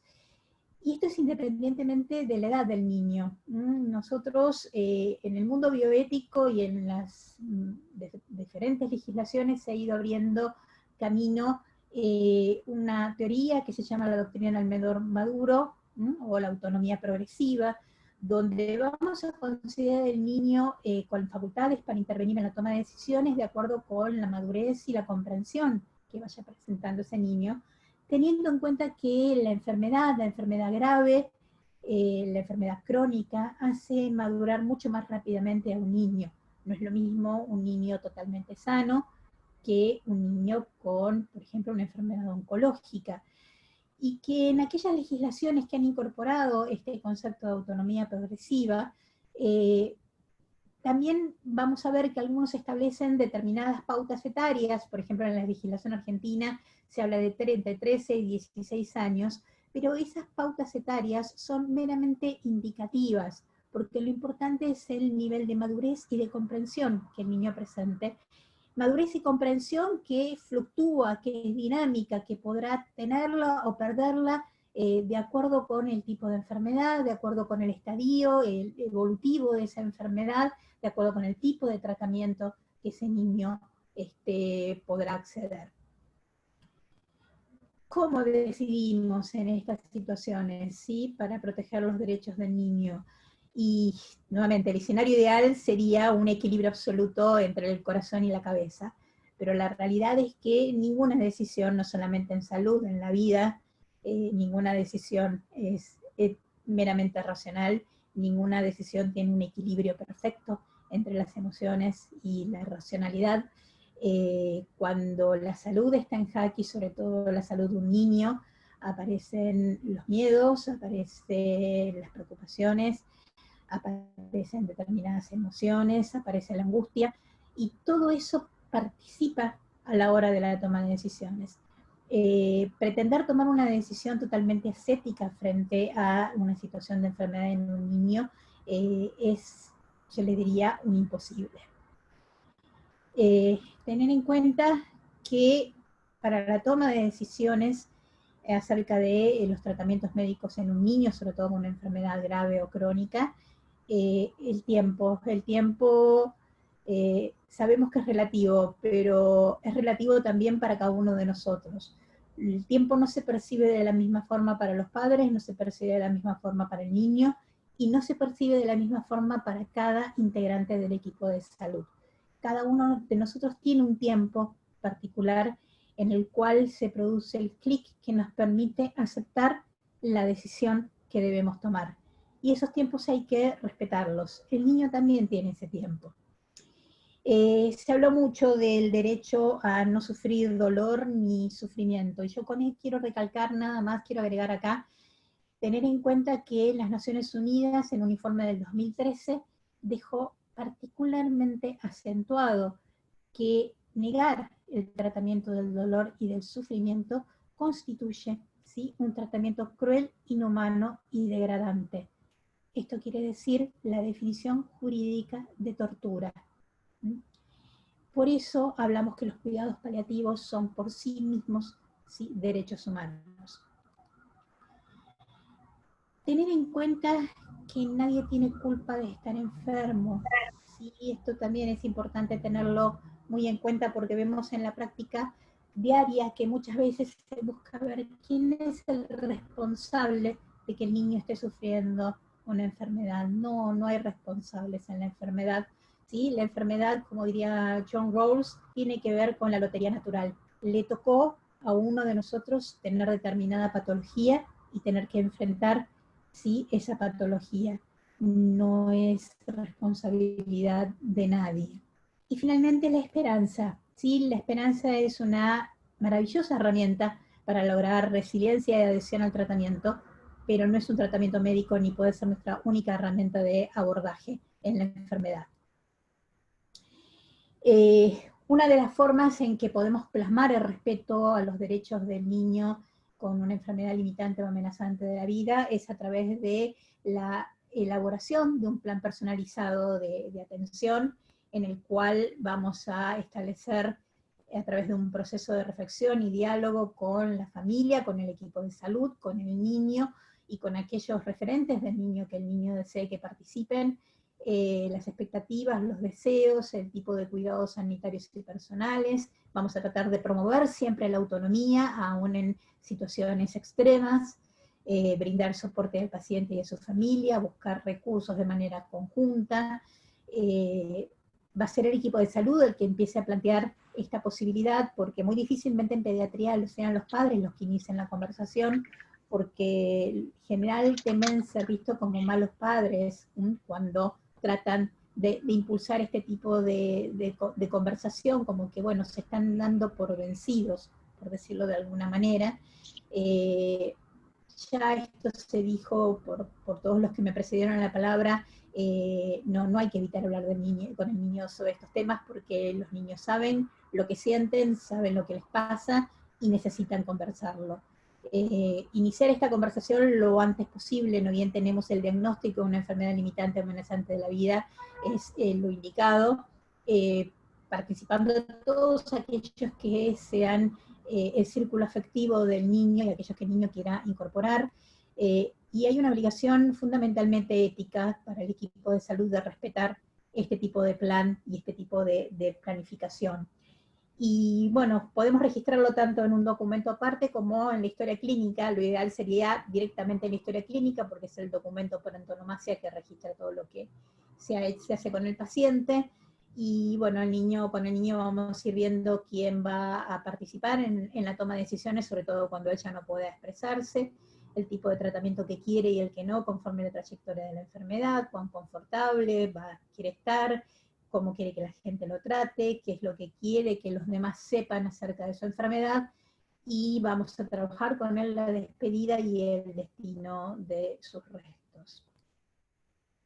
Todo esto obviamente plantea una situación dilemática, donde no hay una respuesta correcta, ¿sí? La respuesta correcta va a ser el guante a medida conforme cada paciente en particular, conforme su circunstancia vital. Y fundamentalmente incorporar a la ética del cuidado.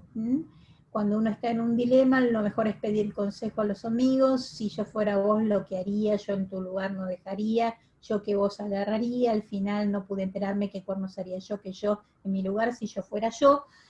¿Por qué? Porque ponernos en los zapatos del otro es un imposible. Nunca podemos sentir como siente el otro, pero sí podemos estar presentes para acompañar al otro, para contenerlo, para cuidarlo y para asegurarnos que se respete su decisión. Y eso significa nada más y nada menos que respetar la dignidad, ¿sí? Dignidad que significa justamente el respeto al otro, por el solo hecho de ser un otro. Independientemente de su edad, de su capacidad, todos tenemos una dignidad propia que no la perdemos jamás, mucho menos en una situación de enfermedad. Y nuestra obligación desde el punto de vista del equipo de salud es lograr el respeto de la dignidad del niño. Dignidad que además se centra en el interés superior, que es un principio constitucional que viene de la Convención de los Derechos del Niño, que además de ser un derecho, es un principio y una norma de interpretación o de procedimiento. Cuando exista colisión entre distintos intereses y entre distintos derechos, siempre va a primar aquella interpretación que mejor proteja los derechos del niño. Bueno, decidí enfrentar la realidad, así que apenas se ponga linda me avisan. Obviamente estamos viendo que la realidad cada vez está peor, y me gustaría como mensaje para el hogar que se lleven estas pequeñitas ideas que vienen de la reflexión de más de 30 y pico de años de ejercicio profesional. Tener en cuenta que jamás, pero jamás podemos hacerlo perfecto. Algunas poquitas veces hacemos lo mejor, la gran mayoría de las veces hacemos lo posible, y en general siempre hacemos lo menos malo. Y esto es algo con lo que tenemos que aprender a convivir, porque el sufrimiento de nuestros niños es un sufrimiento que se nos hace carne a cada uno de los que trabajamos con ellos. Y me despido con esto. No te acerques a mi tumba sollozando, no estoy allí, no duermo ahí. Soy como 1000 vientos soplando, soy como un diamante en la nieve brillando, soy la luz del sol sobre el grano dorado, soy la lluvia gentil del otoño esperado. Cuando despiertas en la tranquila mañana, soy la bandada de pájaros que trina. Soy también las estrellas que titilan mientras cae la noche en tu ventana. Por eso no te acerques a mi tumba sollozando, no estoy allí, yo no me morí. Así que muchísimas gracias.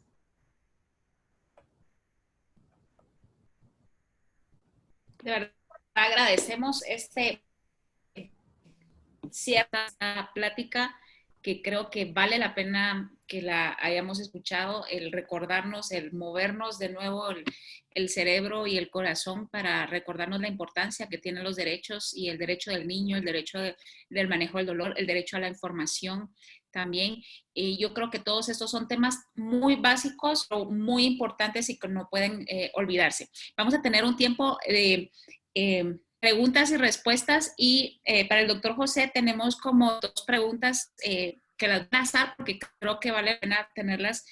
Y es una, ¿cómo enfrentar la situación cuando el niño no quiere información? Y también, ¿a qué edad es más complicado dar la información o la comunicación? ¿Con cuál edad como más difícil para poder hacerlo?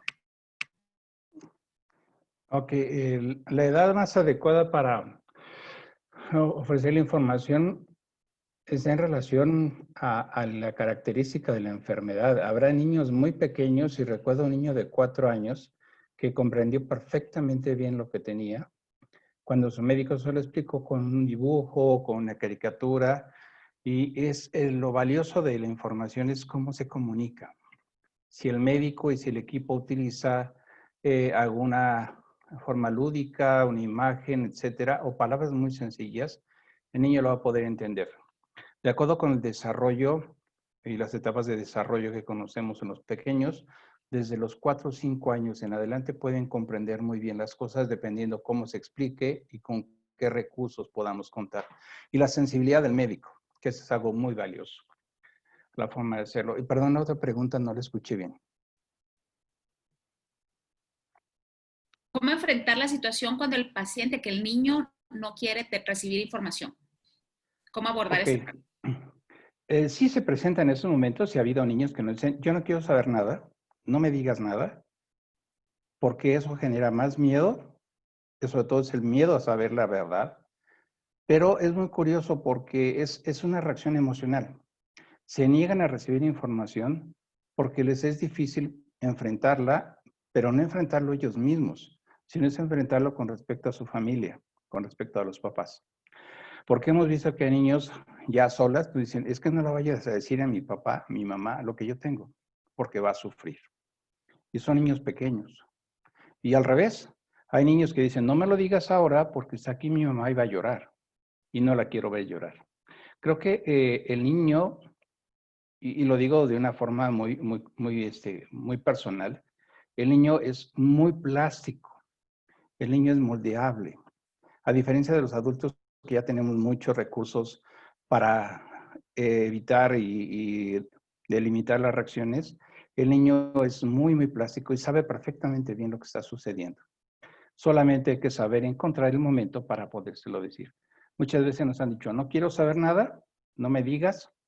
Le respetamos ese momento, pero a los minutos o al día siguiente nos dicen, ahora sí explícame todo lo que me ibas a decir el día de ayer. Porque es una forma de jugar con los tiempos y el niño tiene esa facilidad. El niño es tan maravillosamente plástico en ese sentido de desarrollo que le permite al equipo de salud poder hablar de las cosas por muy difíciles que pudieran ser. Y entre ellos me acuerdo haber visto a un niño que alguna vez me dijo, oye, y eso siempre lo cuento porque es algo que a mí me emocionó mucho. Me dijo, oye, yo sé que me voy a morir. Me voy a mi casa. Y te dejo este cochecito para que te acuerdes siempre de mí. Y tenía 6 años.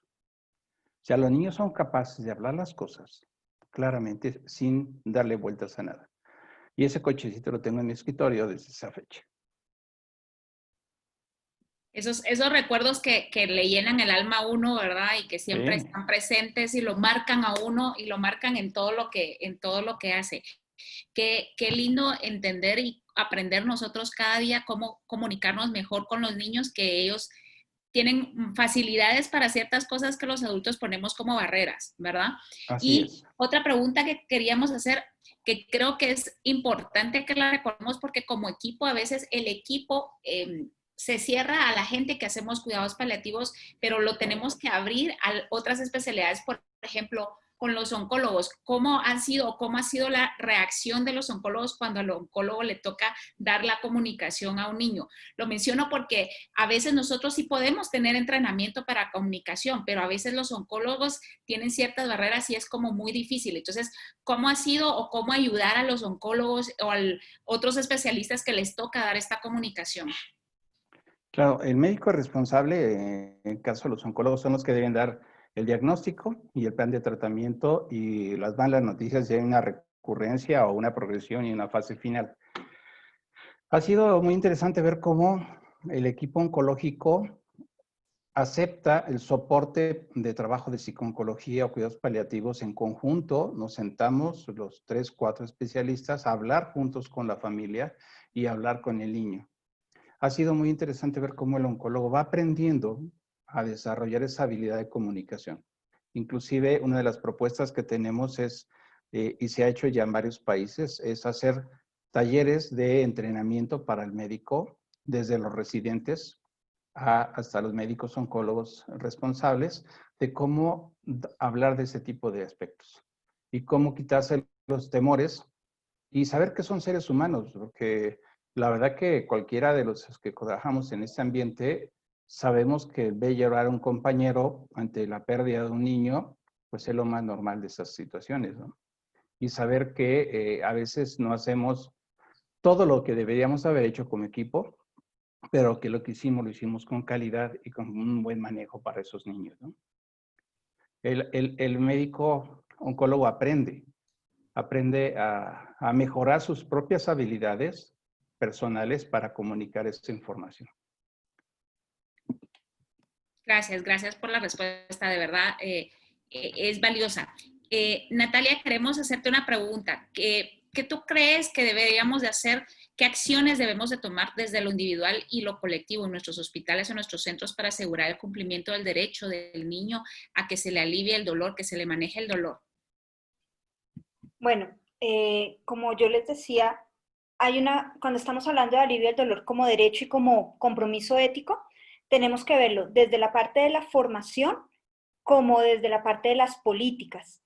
Desde lo individual, en algún momento lo nombré, nuestro compromiso, cada uno de nosotros tiene que asegurarse de saber manejar el dolor. O sea, si yo estoy quedado, y tenemos claro que en la mayoría de nuestros países no hay programas de formación avanzada en cuidado paliativo, pero es que no hay que ser paliativista para poder atender el dolor de los niños, que es otra de las creencias que tenemos que quitárnosla. No tenemos que ser paliativistas, no tenemos que ser anestesiólogos para manejar el dolor de los niños. Entonces, lo primero es yo, ¿qué déficit tengo? ¿Y dónde tengo que ponerme a estudiar? Y buscar dónde tengo que hacerlo y leerlo. Entonces, la evaluación, el tratamiento, cuáles son mis creencias, yo qué pienso de los opioides. Digamos eso muy desde lo individual. Si vamos subiendo en niveles de complejidad, formar a nuestros equipos, a nuestro compañero, ven y te enseño a manejar la escala, ven y te muestro la FLAC, a nuestros estudiantes, residentes, que muchas veces en nuestros hospitales tenemos personal en formación, a nuestro personal de enfermería, súper importante. Ven, jefe, yo en mi país les dice jefe a los enfermeros, ven, jefe, yo te enseño para que tú además me le pegues un ojo cuando yo no estoy y me vayas diciendo si le funcionó o no le funcionó. Y vamos subiendo así, ir a hablar a las facultades de educación. En algún momento en el chat yo veía, ¿será que es que esto hay que incluirlo desde que nos estamos formando? Pero por supuesto, es que tú no aprendes, o sí, a muchos nos tocó aprender ya viejos a manejar el dolor en pediatría, pero es que esto tú no lo aprendes ya viejo, tú lo aprendes cuando estás estudiando medicina, cuando te estás formando como enfermero. Es más, los psicólogos, los trabajadores sociales, y acá estoy hablando del dolor como componente físico, pero ¿cómo vamos a evaluar el dolor emocional? ¿Cómo vamos a evaluar el dolor social, el dolor espiritual? Eso requiere que formemos y hagamos sensibles a las personas a esto. Entonces, desde las escuelas de medicina, en todos sus niveles de formación, los programas de pediatría, los programas de oncología pediátrica, cardio, neuro, cada uno de ellos. Y ya luego, desde las asociaciones, más colectivamente, tenemos que propender para estándares de calidad, para alineamientos a nivel nacional, para poder formar equipos, para que los hospitales tengan equipos, para que vean la importancia de esto. Decían, esto no se hace sin ministerio, ya hablándolo muy, muy arriba, esto no se hace sin ministerio. No, no se hace sin ministerio. Hay que hacer advocacy, hay que ir a golpear puertas y decir, oigan, los niños se nos están quedando sin opioides, oigan, en el caso de mi país nos toca ir al Fondo Nacional de Estupefacientes o al INVIMA a decir, vengan, inclúyanos este medicamento, nos están dejando maniatados, no tenemos cómo formular.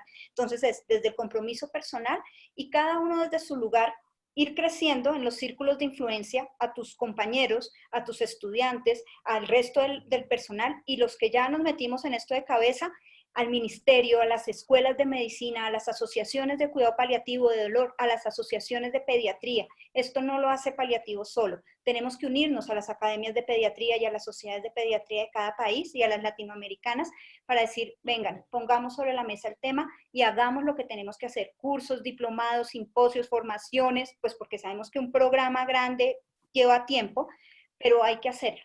Y siempre hay algo para hacer, siempre, un artículo, investigación, publiquemos, hagamos estos encuentros, siempre, siempre se puede hacer algo. Y agarrarnos de los que más saben, agarrarnos de los que más saben. Claro, gracias Natalia. Hemos visto que eso ha funcionado en la mayoría de países, el poder como ir a tocar puertas y el educar a todos desde los centros más pequeños o de los círculos más cercanos de personas que tenemos e ir como avanzando hacia los siguientes lugares. Susana, tengo una pregunta que me llegaba y era sobre la decisión y cuando es el interés superior y la decisión, ¿cómo podemos hacer con los pacientes que tienen compromiso o déficit cognitivo? ¿Cómo se maneja eso? ¿Cómo podemos manejarlo? Porque es diferente a un niño que no tiene este problema. Sí, a ver, tenemos que tener en cuenta que por la Convención de los Derechos de las Personas con Discapacidad no es determinante la discapacidad que la persona pueda presentar, sino nuevamente el nivel de comprensión y el tipo de decisión que tenga que tomar. En general, lo que uno trata es de fortalecer a estos pacientes para que puedan autodeterminarse y no reemplazarlos en la toma de decisiones. Esto significa que cada uno de nosotros también, nuevamente, un poco tomando lo que recién decía Natalia, ¿sí? Tenemos que aprender a utilizar un lenguaje y una conducta que facilite la comunicación con el niño, aún con aquel niño que tenga algún tipo de déficit cognitivo. Dependiendo obviamente el tipo de déficit cognitivo que pueda tener, van a ser los artilugios que vamos a poder utilizar para ayudar a este niño a tomar las decisiones.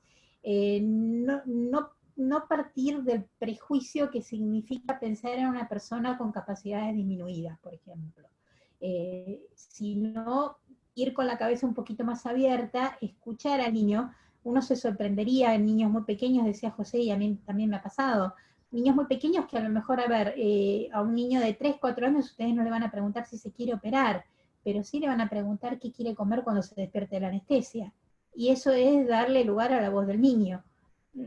Y a un niño de 14, 15 años lo van a tratar como prácticamente un adulto, porque hay infinidad de estudios que avalan que un adolescente toma decisiones prácticamente como un adulto, sobre todo cuando hablamos de enfermedades crónicas, ¿sí? Recordemos que son niños que se han tenido que acostumbrar a una situación que por propia definición es ajena a la niñez, que es una enfermedad grave, amenazante de la vida, que lo pone en riesgo de morir. Esto es, digamos, desde el punto de vista del entendimiento humano, es totalmente incompatible pensar en un niño y la muerte. Entonces, ese niño se ha tenido que acostumbrar a esto, y de acuerdo con la fortaleza que le demos los adultos, va a ser la fortaleza que va a tener ese niño para poder tomar las decisiones. Entonces, nuevamente remarco, ir sin prejuicios a acompañar al niño, y si vemos que el niño no nos comprende, bueno, pensemos primero en que por ahí somos nosotros los que no nos estamos expresando correctamente, ni haciendo lo posible para que ese niño nos entienda. Por eso yo no haría tanta diferencia entre un niño con capacidades cognitivas plenas o con algún déficit de cognición, sino que iría, nuevamente, como enseña la bioética, caso a caso. Buenísimo, yo creo que nos queda mucho más claro esa parte. Recordemos que siempre tenemos pacientes en que son diferentes condiciones en las cuales nos puede crear un reto cómo vamos a afrontar esa parte de las tomas de decisiones y las comunicaciones. Y otra cosa es qué podemos hacer o cómo podemos validar. Yo considero, a mi parecer, de que es como muy personal de cada país y de cada sociedad cómo se maneja, pero también cómo manejar el momento en el que el paciente rehúsa un tratamiento, por ejemplo, una amputación o algún tratamiento que necesite practicarse con el paciente. Sí, a ver, uno tiene que tener en cuenta que cuando hablamos de un adulto que rechaza un tratamiento, el rechazo del adulto es soberano. O sea, por más que pueda parecer hasta disparatado, por más que con eso ponga en riesgo su vida o su salud, el adulto tiene derecho a negarse a recibir un tratamiento. Con respecto a los niños, la negativa a un tratamiento tanto del niño en sí como de sus padres, eventualmente cuando actúan como subrogantes, tiene que responder al principio de razonabilidad de la negativa. ¿Y cuando una negativa es razonable? Cuando respeta el balance de riesgo-beneficio. Por eso, por ejemplo, con un paciente cuyos padres son testigos de Jehová y se niegan una transfusión sanguínea, nosotros podemos transfundirlo. ¿Por qué? Porque la transfusión sanguínea es mínimamente riesgosa, mínimamente invasiva, altamente curativa. ¿Por qué si esa negativa fuera con respecto, por ejemplo, a un tratamiento oncológico de tercera o cuarta línea, o a una amputación, o a un trasplante, nos vamos corriendo? ¿Por qué? Porque estamos corriéndonos también del tratamiento que es eminentemente curativo y mínimamente riesgoso para entrar a un tratamiento que es riesgoso, que por ahí es un tratamiento paliativo, que por ahí nuevamente es un tratamiento paliativo cuya primera, segunda y tercera línea ya venían fallando. Entonces, tener en cuenta este principio fundamental, y el otro principio fundamental que viene de la mano, es que los padres no pueden ser mártires de sus hijos. ¿Sí? Esto es una máxima bioética fundamental. ¿Qué quiere decir esto? Que cuando a los padres les reconocemos lo que en Argentina se llama responsabilidad parental, en otros países patria potestad, se le reconoce este conjunto de derechos y obligaciones para protección del niño, no para hacerle daño al niño. Entonces, esto es muy importante porque hay veces que cuando los padres, por ejemplo, no aceptan el diagnóstico y el pronóstico que hacemos de una enfermedad dominosa que no tiene alternativa curativa y que nos permite solamente hacer un tratamiento sintomatológico de confort y acompañamiento en final de la vida, y quieren insistir con cirugías, quieren insistir con tratamientos invasivos, nosotros como profesionales de la salud, nuestro deber de fidelidad es hacia el niño, en primer lugar. Y eso significa que hasta ahí no llegan los derechos de los padres para tomar las decisiones de los niños.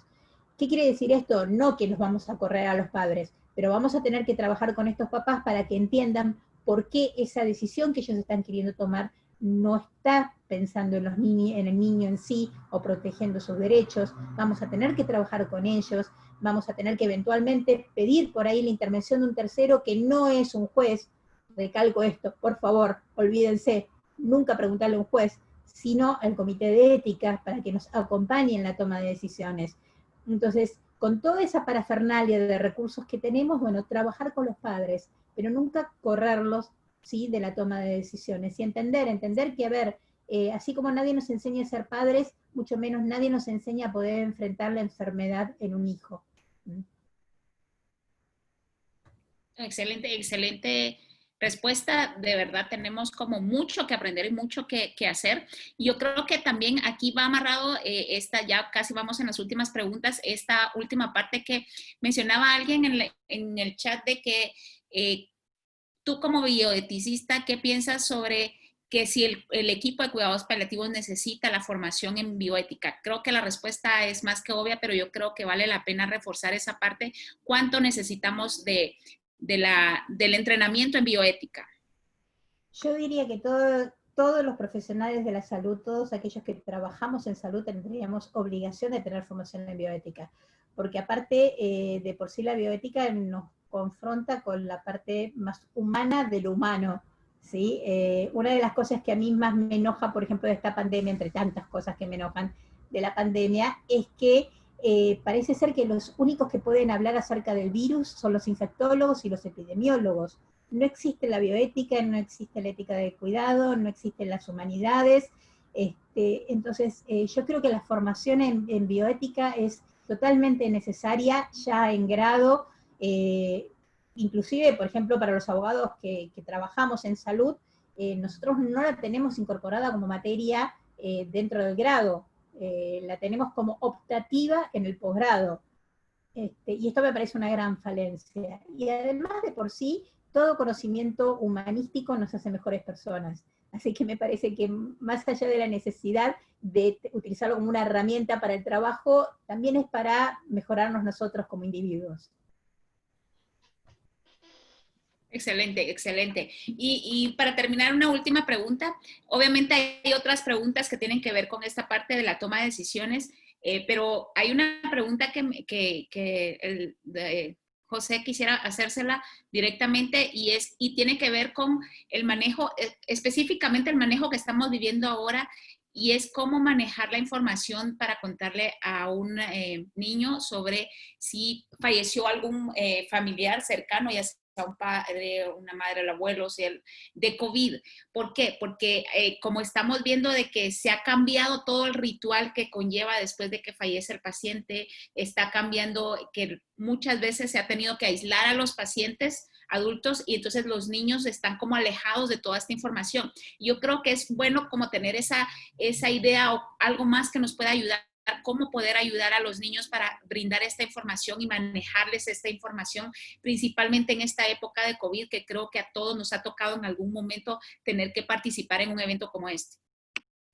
Claro, la aparición de este virus nos cambió la vida a todos, cambió el estilo de vida, la forma de comunicación, de interacción. Y cuando hay un paciente, un familiar con COVID, que va a un hospital, que se queda internado en terapia intensiva y que seguramente, dadas las condiciones de manejo, dependiendo de los países, pero por ejemplo aquí en México, si el paciente llega a fallecer, ya no hay tanto contacto con la familia, no hay forma de despedirse, no se pueden llevar a cabo esos rituales que tenemos por cultura de hacer todo una velación y la sepultura, etcétera, sino que por condiciones de salud se tiene que cambiar todo esto, pues prácticamente no lo vuelven a ver.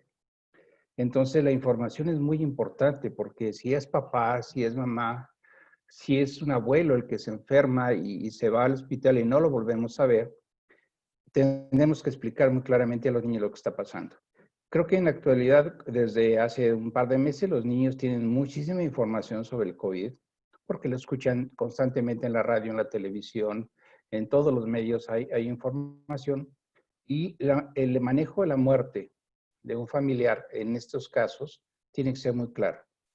Tiene que ser muy claro, tiene que ser de acuerdo a la edad, volvemos otra vez a la característica de edad y la formación que se le pueda dar, pero tienen derecho a saber las cosas. No podemos esconder la verdad, ni podemos esconder lo que está sucediendo. Entonces yo creo que es muy importante el que cada país, cada familia aprenda a manejar esto con mucha precisión desde el momento que exista el diagnóstico de COVID y que ojalá no tenga que ir a un hospital a terapia intensiva. Si se puede manejar en forma ambulatoria en casa sería maravilloso, pero sí tenemos que manejar muy bien la información para los niños. Y en caso de fallecer, manejar muy bien el duelo, darle un seguimiento. Hay grupos de soporte emocional en varios lugares que ofrecen este tipo de soporte en línea para poder dar la contención necesaria ante la pérdida de la vida, ¿no? Sí, gracias de verdad. Es súper básico estas pequeñas perlas que nos pueden servir especialmente para esta época. Creo que una de las cosas importantes que se mencionó es que esta pandemia nos vino a cambiar totalmente la vida y yo creo que nos vino a cambiar la forma de hacer las cosas, pero lo mencionaba el mes pasado, lo bueno es que Cuidados Paliativos vive del invento, vive un poco de adaptarse y de modificar las cosas y entonces yo creo que esta es una buena oportunidad para nosotros poder salir adelante y poder hacer. Hay cosas como muy importantes, ya estamos llegando al final por la hora, de verdad agradecemos a toda la gente que estuvo aquí con nosotros. Queremos, Ruti quiere mencionar algo, ¿sí, Ruti? Simplemente por ahí para la última parte y todo lo que es información de COVID, entre International Children Palliative Care Network, la World Palliative Care Alliance y otros grupos, se hicieron una serie de documentos específicamente para pediatría que están en la web y que por ahí pueden servir también de guía. Y bueno, y un poco yo lo que quería agregar por algunas cosas que estaba viendo en los chats, que junto a la Comisión de Pediatría, en términos de lo que es la capacitación, o sea, nosotros venimos viendo, como dijeron muchos de ustedes, que frente a todo este tema de la pandemia, el tema de los niños estaba bastante invisibilizado y es un tema que todos los que hacemos pediatría lo venimos padeciendo un poco, porque siempre desde la planificación de lo que es cuidados paliativos se ve la catástrofe que implica las enfermedades crónicas avanzadas en adultos, y la verdad que a veces desde los paliativistas es difícil pensar también que esto también está pasando en pediatría. Así que desde la LSP la idea es continuar con estos encuentros y otras actividades de formación, y bueno, y junto con Marisol los queremos invitar para dentro de un mes, creo que va a ser el 29 de julio, y el próximo tema, para que ya se lo agenden, va a ser otro tema controversial, también en cuidados paliativos pediátricos, que es el tema de espiritualidad, para lo cual también vamos a tener, así como hoy venimos hablando de generalidades, de los niños en la pandemia, del tema de derechos, bueno, ¿qué pasa con la espiritualidad en cuidados paliativos pediátricos? Y muchas gracias a todos y a toda la Comisión de Pediatría por apoyar, y a la LSP por apoyar esta idea que nos tiene muy, muy entusiasmadas. Así que bueno, gracias. Marisol. Gracias, de verdad, gracias. Patricia, no sé si quiere despedirnos, Patricia. Bueno, muchísimas gracias. Nuevamente fascinada con todos los expositores. Creo que nos dieron una visión muy amplia de todo lo que son los derechos y todo lo que tenemos que seguir trabajando. Es un gran compromiso. Ya con Ruth y Marisol hemos estado conversando cómo hacer para seguir fortaleciendo los cuidados paliativos pediátricos. Hemos trabajado mucho por la parte de los adultos y aún nos falta muchísimo, pero tenemos una deuda con pediatría y esto tenemos que ir poco a poco educando, que es parte de lo que tenemos que hacer, el seguir haciendo el cabildeo en todos nuestros países y en toda la región. Es un imperativo el desarrollo de los cuidados paliativos pediátricos en América Latina. Y creo que es un compromiso de todos y en eso estamos trabajando. Agradecidos con todos los expositores, agradecidos con todos los organizadores de la comisión y agradecidos con todas las personas que rutinariamente nos acompañan desde la ALSP. Una vez más, invitarlos a formar parte de la asociación, que se pueden asociar, y recordarles nuevamente el curso avanzado de cuidados paliativos que vamos a tener con el doctor Eduardo Bruera para la fecha de 17 y 18 de julio.